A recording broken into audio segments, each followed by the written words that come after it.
Join us today on Beyond the Lair, where we have a conversation with CEO and County Chair of Shell Canada, Susannah Pierce. We talked to Susannah today about authenticity, relationship building, and making a difference with profit for purpose in her goal to bring awareness to the prevention of human trafficking. Hi, everybody. Welcome to Beyond the Lair. We are thrilled to have the great Susannah Pierce today. My name is Gina Jackson Montgomery. I'm a proud member of the Seashell Nation. I'm one of the co-hosts of Beyond the Lair. I'd like to introduce my other co-host. Hi, everybody. I'm Dean Montgomery, and great to see you, Susannah. It's good to see both of you, as always. Thanks for having me here. We are very thrilled and honored to have Susannah Pierce with her. Not only is she a very good friend, but she is also one of the episode 1 judges and finale judges for the Bears Lair season 2, which is coming out June 4th. So we're really excited to see Susannah participate in that. But I'll give you a little bit of background before Susannah introduces herself. Susannah Pierce is the president and county chair for Shell Canada Limited. She has held successfully senior roles in the technology and energy sectors in the United States, Canada, and Europe for over her 22-year-old career. How can you have been in the industry that long? She looks like she's literally 25. So kind. It's true. So kind. In each of these roles, she has brought an innovative and entrepreneurial mindset to improve the business outcomes, as well as deeper relationships with internal and external stakeholders and Indigenous communities. Susannah is a high standard and is passionately committed to her company's success, team's performances, and their individual development and goals. And she's very well respected in the corporate world and the community where she lives. Susannah also has so many different personal initiatives and also represents some amazing initiatives with Shell Canada, which really is profit with purpose. And we're going to talk about some of her initiatives with entrepreneurism, with Indigenous support, and one of her passions, not just now, but how it came about with human trafficking. Mm-hmm. So what does an oil and gas company have to do with all of this? We're going to find out. So Susannah, welcome to our programming. Hey, Gina and Dean. It's really awesome to be here with both of you. I'm really looking forward to the conversation. And thanks for that intro. I mean, the bio is really the bio. You know, at the end of the day, I'm just a regular person who's had opportunities to do some pretty cool things. And, you know, and I'm very lucky to be here, very lucky to be alive, very lucky to have a chance to have an impact, and very lucky to have this conversation with you. Well, thank you for being here. I know that your reputation precedes you, because every single person, there's not many people in the industry that every single person has something really positive to say about you. Whether it's, I mean, you're beautiful inside and out for sure, but what is it like growing up? Tell us a little bit about how you grew up, how you got into the oil and gas sector, because I know you speak Spanish, because my husband also speaks Spanish, and the rest of this podcast will be in Spanish. Just kidding. But let's hear a little bit about you, because people know the Susannah that they see in the LinkedIn's and when you do your keynotes and for all your initiatives. But let's find out a little bit about you and where you grew up and how you became you. Well, thanks, Gina. And, you know, it's funny, I was having this conversation last night over dinner. And, you know, I said, you know, it's funny because I still feel like that 14, 15-year-old girl whose dad says she was a bit squirrely, too much of a daydreamer, and she probably wouldn't amount to much. And I was thinking about that just last night and thinking, how do you perceive me any different? Because I still go back to that person who still hasn't figured it all out, who still thinks about what she's going to do next, how she fits in. And, you know, for me as a kid growing up, my father was in the industry, in the energy industry. He was in the pipeline companies. And my mother, who was a professional singer, gave it all up to marry my dad and moved to Regina, Saskatchewan from Toronto. That was a big culture shift. And then she had myself and my sister, and she had 2 young boys from another marriage. And we grew up, born in Regina, moved to Calgary. And so I grew up with a family that was engaged in the sector and a mother who was wonderful, stay-at-home mom, but gave up her career. And I can remember having a conversation with my dad, again, who thought it was squirrely. And he said to me, Susannah, you know, one of the things you've got to remember is no matter what you do with your life, if you decide to get married, you know, have a husband, what have you, you also have to be able to stand on your own 2 feet. You've got to be able to make ends meet, because the husband that you might marry might get sick. He might lose his job. you might find yourself in a divorce. And what are you going to do about it? And so this was a couple of years after I recall him calling me squirrely, and it kind of hit me. I'm like, oh my goodness, I'm 16 years old. What am I going to do? I better figure this out. And I didn't figure it all out, of course. I figured, okay, well, maybe I ought to study journalism. Maybe I ought to study, I wanted to be an international correspondent because I wanted to travel the world. I wanted to tell stories and do all this great stuff. And it was right around the time that Christiane Amanpour was sort of making her way up in CNN. But I didn't have it all figured out then, but the one thing I did know at that time is I did not want to follow in the footsteps of my father in the energy industry. I wanted to get out of Alberta, but I also didn't want to fall in the footsteps of my mother, who gave it all up. And I think at various different points of time felt isolated. So there were two driving factors for me. One, I didn't want to be in the energy sector, necessarily follow my father's footsteps. And then two, I didn't want to find myself in a place where I was not free. I felt that I was too tied down to someone on the basis that I didn't have my own way of making my own money. And money wasn't so much the driver as it was a sense that I could be somewhat independent. So long story shorter, because it is a bit of a circuitous path to get to where I am today, I went down to the United States, had a scholarship, I studied journalism, realized that I still had more to learn. I ended up getting a graduate degree from Johns Hopkins School of Advanced International Studies, where I studied energy, environment, science, and technology. And this was in the mid-90s. And this was a point in time when Canada had signed the Kyoto Agreement. And the Kyoto Agreement was one of the first, not the first, but a pretty significant climate agreement between nations. And I remember studying that, and I remember studying the economics of natural resource development, the implications of environmental impacts. And during that period of time, also my graduate program, I went down to Santiago, Chile. And I worked for a company that was building the first combined cycle gas power plant to displace the coal-fired power plant that was burning a lot of power, creating all the power in the city of Santiago. But it was also creating a lot of smog, a lot of smoke. And of course, we know that coal is much more carbon intensive than natural gas. And so I became much more familiar, again, with energy, cleaner energy, meaning lower carbon emissions, lower NOx and SOx, particulates, things that cause asthma. And the important role of infrastructure, but also very importantly, the important conversation that needs to be had with communities as part of infrastructure development.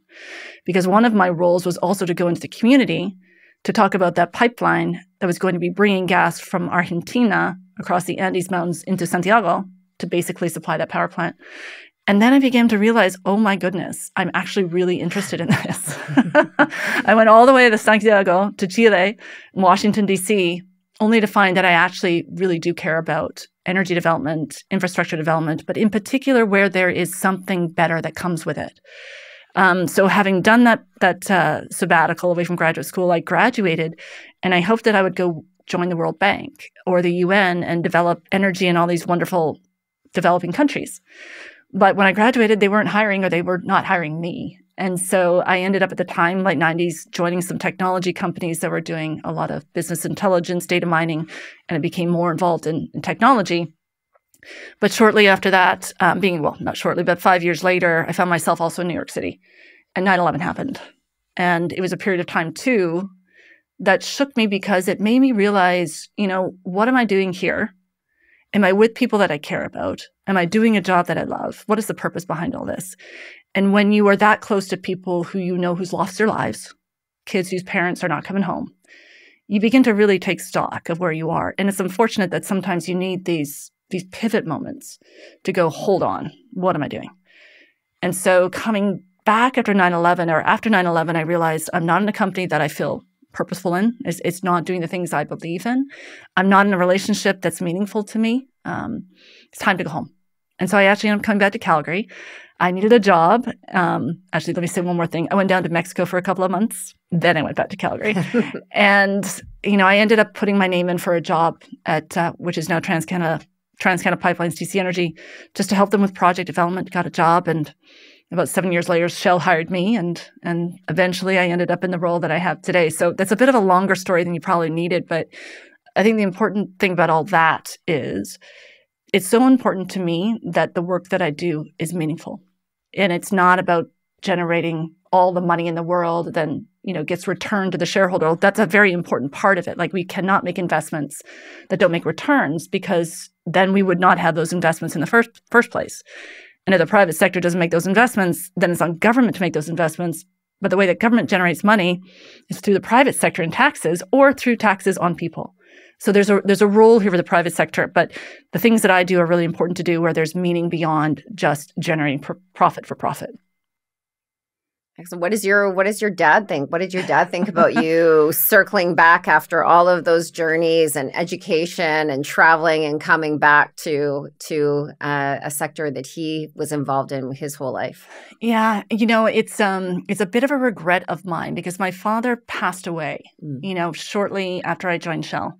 And Shell was where I really found that my career started to take off. And I can remember that one of the last Christmases that I went to go see him and my mother, it was wonderful. But it was about 2 days into the Christmas vacation where I got called back to a major crisis that Shell was managing. But I can remember my dad used to sit in the chair, and he was one of these people who had just smile. You could see the side of his lips curl up. And I can still remember the conversations that we would have. And I'd tell him of what I was doing. I could see the smile. The corners of his mouth go up. And I could see this pride. And my only regret, like I say, is that I really wish he were still around today because there's so many more questions I would have, or how did you get through this thing, or what did you think about that? And it's funny because my dad had a reputation too of being a really tough negotiator, like really intimidating. And he did intimidate me for a very long period of time.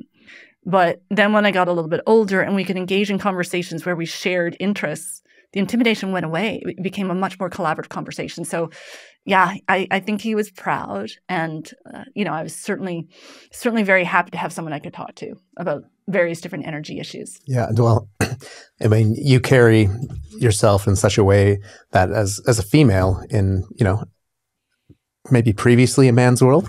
Now it's not. I'd say it's a lot more equal, but you are a very, very well-known, powerful person. So, but you carry it with such grace. So it's amazing. And your leadership with Shell, unbelievable. Thank you. Your whole team, we know them. We've met, quite a few of them, and they've participated in our youth camps, which you've directed to, and we think they've just been fantastic. What do you think? Yes, I believe that the leadership is amazing. What have you found from you first starting with Shell, being a woman, being a female in a male dominated field? What did you feel when you first started, and are you seeing a paradigm shift in equality with more women getting into the field, whether it's on a technical Indigenous relations negotiation level? Yeah. What have you seen change? And do you think that because you're the leader that you are, that maybe you've driven a path for others to move forward and be accepted in that way? Well, that could be a really long answer to that question, I think, because there's so many different elements to what is the impact of women in the workplace and in a company like Shell or in this sector, and what is the particular job that they're doing? Are they in management? Are they out in the field? And depending upon where you are in the sector and the organization that you're in, you'll be exposed to different things. And you'll have a different, I think, equation of the number of men in the role versus women. And so, for example, if you're out at site on an asset or a refinery or even developing the LNG Canada project, you will find that there's many more men than women, just because there isn't as many women in the trades yet. And you're in remote communities. So typically that's been more men than women. That's beginning to change slowly. It's not quite yet there at all. But part of the reasons for that is because this remote work can sometimes be very difficult for moms or working mothers. And so there's some things that need to be adjusted there to see that balance change. But for those women that are working in some of these remote areas, it's pretty isolating still, I would imagine, unless you're able to bond with other women or there's that very comfortable place with men who become allies. In management, where I am, there's much more of an equal balance between men and women. It's not 50-50 yet. We're getting closer to that. We're probably around 30%, but still getting closer to that. But there's trade-offs too, and there's still, I think, cultural norms and expectations. And, I found for me as a working mother that I am trying to do it all. I'm trying to be a good mom still. I'm trying to be a very good employee. And so I'm still trying to do a lot of the household things. Granted, I'm a single parent, but I'm still trying to do it all. And men increasingly are trying to be great professionals, but also spend time at home. But we haven't completely shifted these norms. And so I think women are still picking up more of the household chores in addition to being at the workplace. And that just adds another layer. Now, again, that's shifting. And I think there's definitely more opportunity for men to do more things at home and much more accepted. But we're not yet there. So my own personal circumstances have been that I've been fortunate where I've come into companies in particular roles where, you know, the relationship to men hasn't held me back, or I haven't felt isolated or the only.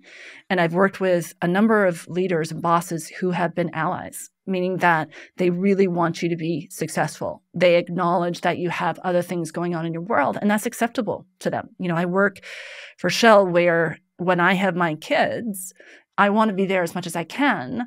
And that's acceptable. If I need to work at home when they're there, that's acceptable. You know, if I need to travel, I need to travel. But there's a balance that I'm lucky to have that doesn't work, you know, for everybody, and it's not available to everybody. So again, I think it's shifting. I think it depends on the company. I think it depends on the role within the company. But I think the most important thing that we have to accept also from a societal perspective is that men and women can both be at home and at work and can share those responsibilities. And there isn't any stigma associated with that. And if we can get to that point, then it becomes much more easy to trade off these duties. And I think that we'll see even more equalization in organizations. Yeah, I mean, we love how you have such a commitment to social equality, and it's amazing, and it really humanizes you as this person who's a figure who's running a large corporation. But I think, you know, as interesting as anything is, can you tell us why you've been so committed to, say, human trafficking and how you got involved and what you're doing about it, if you could let the audience know? Yeah, thanks, Dean. And, you know, it's, for me, one of the things that I've always believed in is that you have to give back to communities and you need to participate in communities and associations. But what I was finding is I was saying yes to a lot of different things. And so I found myself really stretched, but not able to give as much as I'd like to give to each and everything that I've said I would do something for. And so it was about 4 years ago, I asked myself, if I'm going to spend time on one thing where I could have a bigger impact that's meaningful to me, but really important to the society and the place where I work, what would it be? And I realized that part of my work at LNG Canada, where I was dealing with a lot of Indigenous communities, where it was at the end of the Highway of Tears, you know, the Missing and Murdered Indigenous Women and Girls report had come out. And I saw how important it was for Indigenous women and girls to have a place where they could actually step up. I began to say, well, I want to focus on how I can do that. And then it was just a circumstance that happened where I began to understand that, you know, from a friend, that disproportionately Indigenous women and girls are trafficked. And again, it was a correlation between the Missing and Murdered Indigenous Women and Girls report. It was the conversation I was having with the community and other people who I trust. I said, okay, well, if there's a place where I want to spend time, this is where I want to spend time. And the friend that I was talking to is a country singer by the name of Paul Brandt. And he has a foundation he created called Not in My City. And Not in My City is all about human trafficking. And so we became friends. I began to get more familiar with his work. And then, you know, I was looking at all the various different organizations that are involved in human trafficking. But kind of like the energy transition, what I was seeing is that they're not as coordinated as they need to be to really accelerate the impact and change that we need. And so given the work that I have in the company, which is really looking at how do we change systems, you know, we can produce cleaner energy, but if customers aren't buying it, that doesn't work. Or if we're not distributing it because the infrastructure is not there. I began to ask the same questions about human trafficking. Yeah. You know, if we're raising awareness, that's great. But if the judicial system or the policing system isn't addressing it while we're raising awareness, then the crimes are still happening, but we're not actually prosecuting them. And we're not actually finding ways of actually shutting down the people that are causing these crimes and basically taking Indigenous women and girls without their willingness to do this sort of work, obviously. And I said, we have to start looking across the entire system. And so with this realization, I came back to British Columbia from a trip. And I remember going to a lunch and I saw the Lieutenant Governor of BC there, Janet Austin, and I went straight up to her and I said, I need your help. We need to work on something here where we can start to build the network so we can look end to end on human trafficking and understand where the gaps are. We can raise awareness, but let's make sure that we're looking across the entire system. What's causing, you know, women and girls and others to get into this to be trafficked? How do we stop that right at the beginning? But once they're trafficked, how do we pull them out? How do we recover? How do we make sure that they can come back into the world and society? What's the judicial system doing about it? How are they actually prosecuting the people who are actually the perpetrators of these crimes?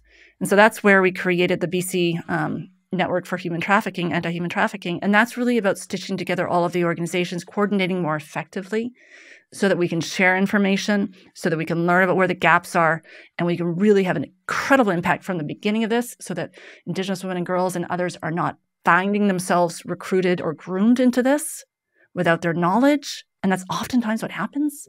And then we can pull them out. And then we can find that they can find a safe place where they can come back into society without, all of the impacts that having been trafficked can cause on someone. And that's what this is all about. And I think, the educational component, we were invited to your networking event at Covenant House, and the amount that I learned in a couple hours, I really don't think I knew what the lowest level of human trafficking was. And it's happening right in front of your eyes, and it did as we grew up.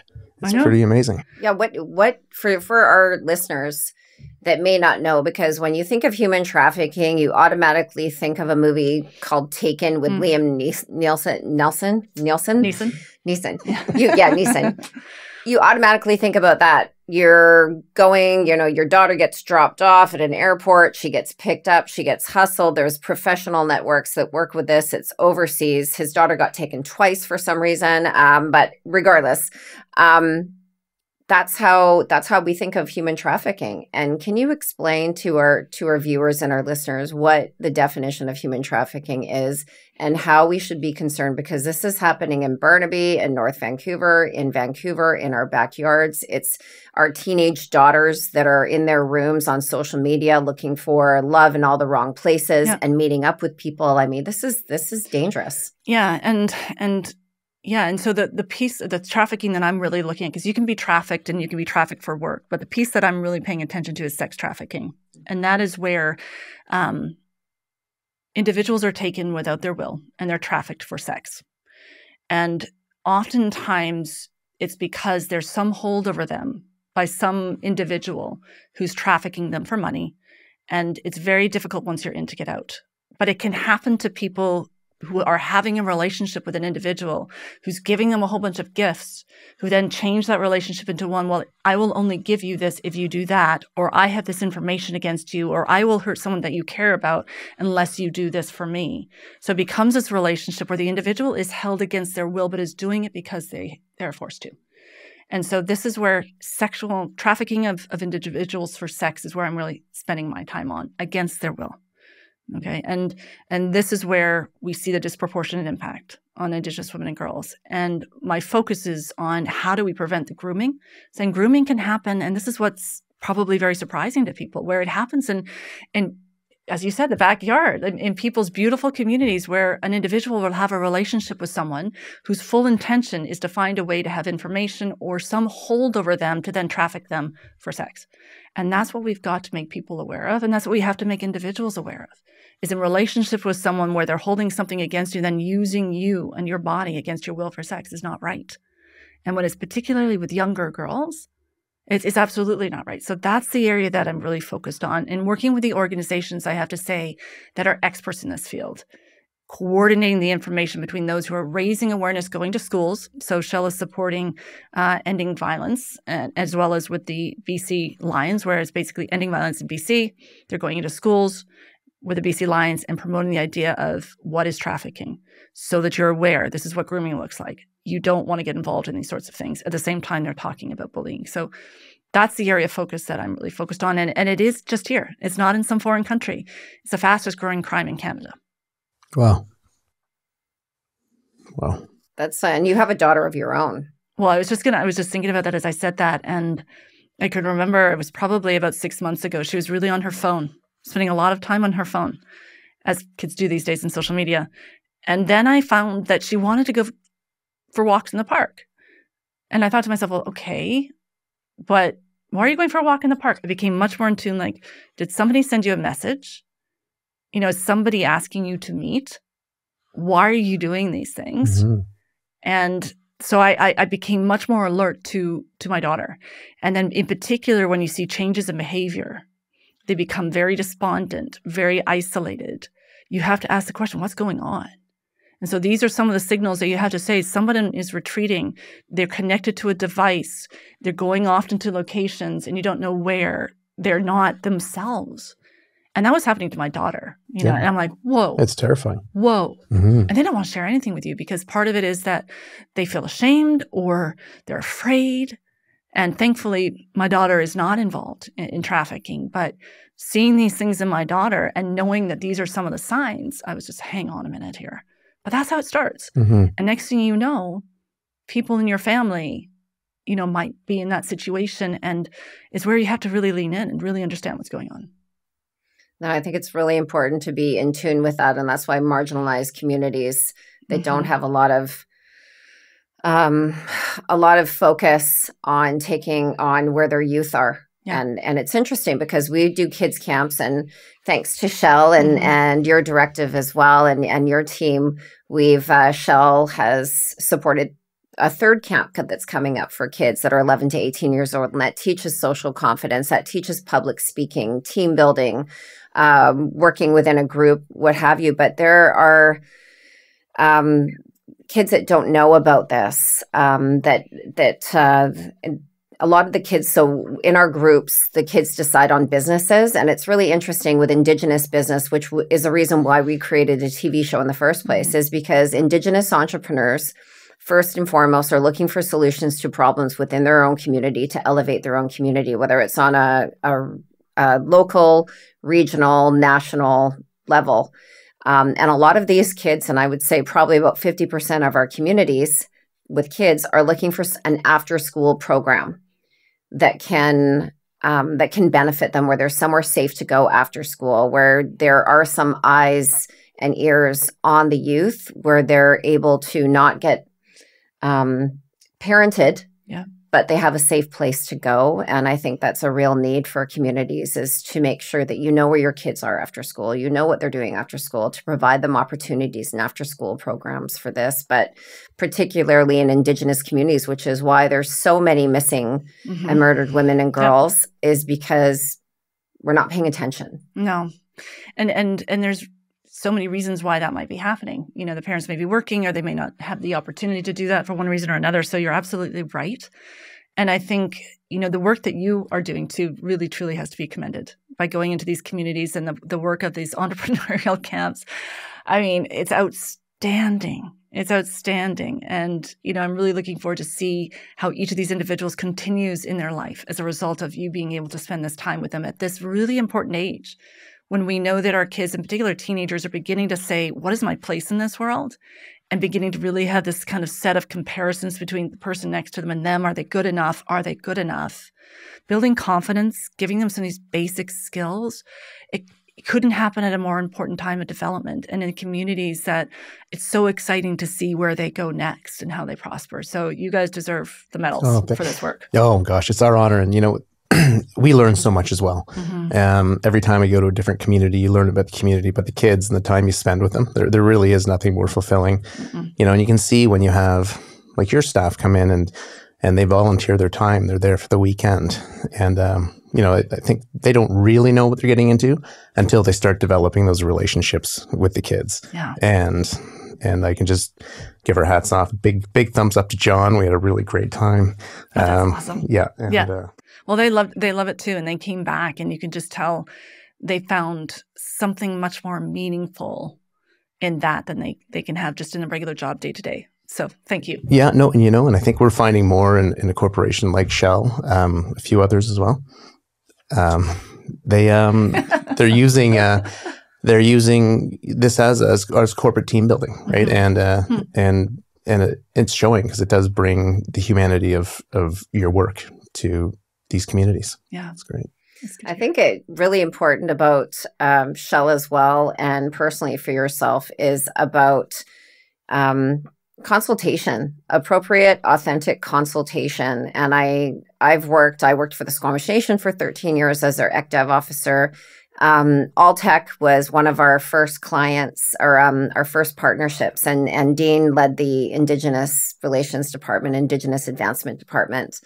And coming in, we didn't really know how it was very young. Wood fiber LNG was just a bare whisper that it was going to be going on. Impact benefit agreements with Fortis and BC Hydro, et cetera, and vetting companies that we were going to partner with core values that synergized with our core values. How is it that, and I know that when we spoke to Chastity Davis about reconciliation plans and why it's so important for companies to have that, and not just, and if you don't, you're a decade behind right now. But since you've started with Shell and working with Indigenous communities, because capital projects and projects go within communities all over Canada, what have you seen in the very beginning, and what do you see shifting now in respective relations with Indigenous communities? Yeah. Well, so when I came back to Canada, because I was overseas with Shell, I moved to British Columbia in 2013. And as you know, there weren't many treaties in BC, maybe one.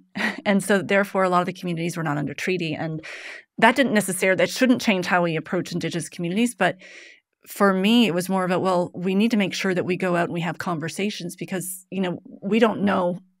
Essentially, we have to assume rights and title. We don't have a treaty to turn to and say, okay, this is how this should be expressed. But it was something about really understanding that we had to do this in partnership. And I say that because I found that having been in British Columbia and working directly with communities that weren't under treaty, to some extent I felt that in other places in the country that were under treaty, some of these things were taken for granted. You didn't have to build these relationships. You didn't have to go through the same degree of development and questions and consultation. And I found that was a bit of a mistake. And I think we see that as a mistake. And so what I've seen, even since the time I came to BC in 2013, is, land acknowledgements as a symbol and as something to recognize the land on which you operate, you work, you live, you play, was something we did in BC all the time. When I went back to Alberta in the 2013, 2014, it was rare. And so that has shifted now where we begin to see that reconciliation is becoming much more real, not just to people who are going out to communities, but to business leaders too. And I firmly believe that Indigenous relations is not for the Indigenous relations advisor or manager. It's for all of us. From the top of the house to the person in the field to the Indigenous relations advisor who will have different insights, but we all are responsible. And that I think is changing too. I think the other thing that with experience is happening is that because there's been so much mistrust, Indigenous communities, for good reason, with corporations, the corporations have been afraid to engage. And therefore, there's this chasm between, okay, it's comfortable, it's not comfortable, but how do we start the conversation? We don't trust you, we don't trust you. And so you kind of got to go, okay, wait a minute, the past is the past. Let's come together today and agree how we work together to move things forward. We can't say the past didn't happen because it did, and we need to basically reconcile for that. But what we have today in front of us is a relationship that we're going to build, and we're going to build this relationship on trust, and trust takes time. And if we can do that, and I use an expression, I didn't coin it, but transparency is the currency of trust, we begin to find over time, even when there's disagreements, if you're sharing information early and they're making sure that this is a relationship you want to preserve, then you find that even with disagreements, you still have that foundation of trust in which you can disagree, but you can still move forward. And so that's a long-winded way of saying that I think what I'm seeing is that increasingly this chasm or this feeling of how do we engage is overcome. And relationships are being developed upon which we can now build opportunities and joint opportunities between corporations, Indigenous communities, and Indigenous corporations. I mean, we're beginning to see more and more of that too. So that's really encouraging, and even frankly more to come in this country, which I think is precedent setting, and also probably something globally we would look to as well. Of how do we rebuild relationships with Indigenous communities that are meaningful, purposeful, and go beyond the impact benefit agreement. That really involve the community in such a way that they have, my friend Crystal Smith would say, a share and a say. And that's pretty powerful too. Yeah, no, I agree. And I think, we have to, what really did set this trend is not having treaty in BC. BC communities and First Nations and, land title. It really did in our career for the past 25 years. We've seen it actually spread east, right? Absolutely. Which has been interesting, and we're doing work out out east in the energy sector. And, I think everyone in there would acknowledge that we are 10, 15 years ahead of where we were. And, and when we started, I'd say all of us together and working with the communities and, creating, inclusion, which wasn't a word when we started, right? It wasn't in an RFP, No. right? It was just, are you doing the right thing or not? And, there's some companies that got it, Alltech was one of them, Robin Lucas, a mentor of ours. There wasn't any inclusion weighted in the RFP, but when we met each other and I was working with Right to Play and working with communities and doing some other things, he just said, well, it's just the right thing to do. Right. And because of that, it's really put them, we believe, as, ahead of their competition, but more importantly, ahead of the curve in Canada for and all of the positive benefits that go with that, which is communities are prospering, in such a way, which is, yes, they're taking some revenues and incomes, but their people are finding work, they're growing in their careers. And I think it's very, very exciting. I agree. And I know that Shell has many different initiatives. And when we talk about profit with purpose, all of us in organizations, even as large as Shell or even the small micro businesses, we have to make a profit. We know we're impacting, whether it's the environment or the traditional territories or what have you. But what are some of the initiatives that Shell does support? We know that we've talked about human trafficking and bringing awareness to that. That's really big. Of course, entrepreneurs, because procurement is so huge. If you're listening and you're in industry, or if you're an entrepreneur, you all know what that procurement means. And that is really utilizing sources and resources within community first and foremost, before you outsource to other opportunities. And I've worked for the Squamish Nation. I have also worked for Alltech with Dean and their Indigenous Advancement Department. And procurement was so important to us, but also acknowledging that being from a nation, you have to set yourself up for success. It's very easy to stand and stomp your feet and say, we're not getting any work and no one's utilizing our services. So with Squamish, when we were getting overlooked for so many different opportunities, it's because we didn't provide that information. We created a directory.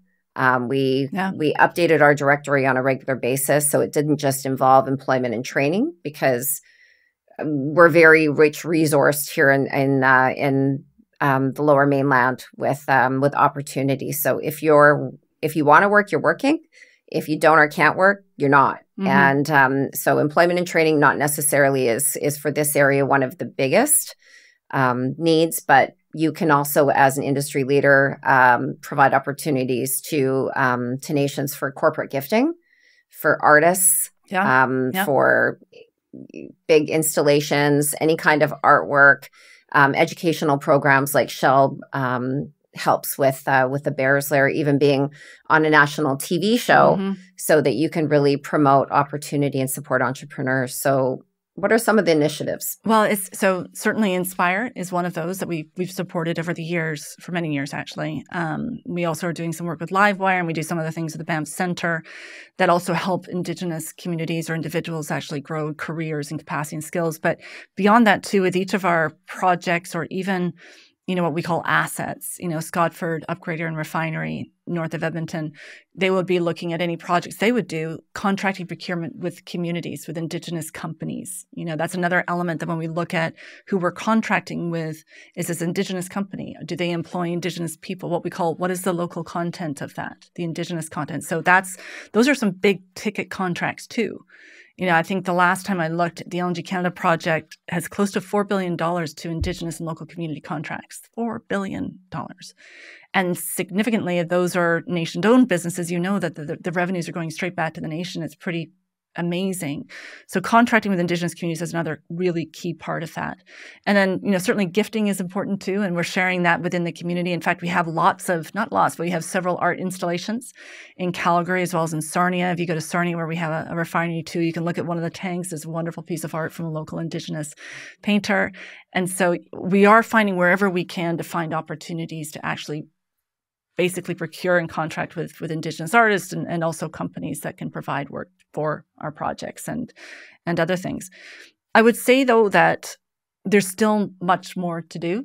and I think part of that is growing the capacity between ourselves and the Indigenous companies and individuals to understand the work that we can do together. And it's also saying, well, this is where it's worked really well, and sharing the best practice across the company. This is another area where I say, well, I see this as pockets of excellence, but I see this over here is not really doing enough. So how do we share so that we can actually begin to reward where things are going really well, and actually say, okay, well, this is what we can do better over here, and start to lift the boats together so we can actually increase, increase the playing field, increase the benchmark for what good looks like. And then at the same time, grow capacity in the communities and within the company of understanding what it'll take or who we should contract with. That's an excellent answer. I know that that I was on a panel for the Forward Summit that was in Calgary, and we talked about authentic consultation. We talked about restrictions in budget. Yeah. And there's a lot of companies out there that are restricted in budgets, and it's declining budgets on how to get involved for initiatives. So they're really limited in what to pick and choose to support. And what I love about Shell is that and other companies like Capital Power, for example, where you don't have to have money or budgets to be able to participate in the elevation and relationship building with community. You can volunteer. Yeah. There's lots of different opportunities where you could, for example, with the kids camps. I know one of your couple of your employees, of Shell's employees, John and Daniel and Vanessa, lovely humans, came and volunteered for a kids camp. With the Squamish Nation, for example, we've had, I always say, when you have events, even if you're supporting fundraisers for communities, you can be the first one to show up. Yeah. To ask if the community needs any help with setting things up, and also the last one to leave, to ask if you can need help cleaning up. Yeah. And those kind of relationships, when I worked at Squamish, speak volumes. They're still incredibly good friends and colleagues today that I would vouch for whatever company that they work for would want to participate with that. And that's relationship building that's subtle. Asking if you can help deliver hampers for the elders at Christmas time, anything like that. So I would put it out to all industry and challenge to really get your Indigenous Relations department, if you have one. If you don't, you should, on how you can get a board, or you can get some volunteers together where you can really make a difference, because Shell has that. We do, and definitely, and actually we're on a platform too where you can actually use your hours and actually have those. So Benevity is where we actually find that we can use our volunteer hours and basically get compensation towards charities as a result of that. So that's really good. But what you're describing, though, is something that I think is a basic question about humanity, not just corporations and communities. It really has to do with the fact that if somebody's struggling or somebody needs help, we shouldn't say, well, that's not my job. We should say, well, let me see how I can help. And let me see that the differences between us shouldn't hold us back from helping each other deal with challenges in front of us. And I can remember I go to the Coastal Church in Vancouver, and I can remember the pastor was talking about the fact that, they needed some people when you go to church and they help you find your seat, or they hand out your pamphlet. And he said, we're short of people because people think that's not their job, but it's everybody's job, actually. You don't have to think it's somebody else's. You could do that too. If there's a gap, fill it. If somebody needs a lift, give them a lift. That's a basic humanity question. I think that we get so isolated in our own little worlds that we forget everybody else around us has their own little worlds, but our common element is we're just basic people trying to get through the day. Even though we may be in different walks of life, we look different, we dress different, we talk different, we're human beings. And we forget that, I think. And that, I think, is where it comes down to respecting that first, and then everything else goes away. Yeah. Well, this is why you're such an incredible person and leader, is just the passion you have for that and the emotion. It's we build up walls to differentiate ourselves from each other, or to isolate ourselves. And I work really hard, and I'm definitely really imperfect at it, of trying not to do that, trying to recognize that we're all here to help each other. And it gets really hard when you have to work in a world where you've got to be driven, you've got to do these various different things. But I'm trying to create space that we might have shared goals that are in a corporate setting that drive towards a particular outcome for the organization. but we also are human beings in this organization. Okay. And let's respect each other. Let's care for each other. Let's hold each other's hands. Let's not look at our hierarchy and say that I'm better than you. We're all in this together, kind of, at the end of the day. And it all leads to something that's going to benefit all of us. In my case, showing up early and leaving late led to me getting married. Yeah, well, I was gonna go there through this whole relationship thing. It's true. It's amazing, though. It's true. And I'm always showing up late and having to rush up somewhere else. And so we've got a yin to the yang. And I love that. And it's interesting what you're talking about, because there's, when I, again, was at the Ford Summit, which was really great. I'll put in a plug for that. Great organization. And good to hear. Good to hear. Yeah, great conference that we went to. But one of the panelists said something that, you know, the most popular radio station is not WIFM. What's in it for me? Oh, love it. Love it. Because really, we were talking about consultation, and when people approach us to do business, what's in it for me? I'm only approaching you because I need something. Yeah. I'm only approaching you because I want something, and I'm only following up because I want something. And if you can keep that relationship build going with people where it's consistent communication on a regular basis, because you really care about what's going on with the community, not because you have to make your deliverables, or not because you need to keep up with what your commitments are, and the cream really does rise to the top. And you are such a phenomenal person, and you were right at the very top. Can I just say you're a phenomenal individuals and couple too. I mean, if we want to see what a relationship looks like, I just look to the two of you. You guys are so amazing together. Well, I love you, Susannah Pierce. I love you too. And if people want to find out more about human trafficking, if you want to support this great initiative, I know that YVR has a great initiative where I believe YVR picked up Not in My City, and so now when you go there, you can see, you know, in the bathrooms who to call essentially, or get more information. And I'll say this for Shell. I mean, at our 1,400, you know, retail stations, or where you fill up your car with gas or charge with EV Now, you'll also see that as of July 1st, we're going to be putting, you know, the 1-800 numbers for the Center for Human Trafficking in all of our stations as well. So that's raising awareness. That's that piece. So important. Yeah, it really is. It is raising awareness, and especially in transportation spots, like filling up for gas at the airport. I know that it was so profound. I believe at that point, and that was a couple of months ago, we went to the event to bring awareness to this, that 58% of the employees everywhere, from the baggage handlers to the ticket handlers to security to what have you, have been shown signs and how to approach people and how to save people. And it would be trained. Really, it's outstanding. And, you know, TransLink was also part of, you know, the network launch. And it's outstanding too, because they're going to be doing things. And Kevin Quinn, who came from Maryland, also has experience here. So, you know, this is where you begin to see, and I love the expression about ripples. You know, I used to believe that you have to make a big tidal wave to have an impact, but actually what we have to do is just create these ripples. And these ripples will then have these more ripples. And that's what excites me, because this is a very good example of ripples. We're beginning to have ripples in this area. And as I said, it's about connecting across the human trafficking ecosystem. But these ripples are having an impact, and that fills me with a lot of hope.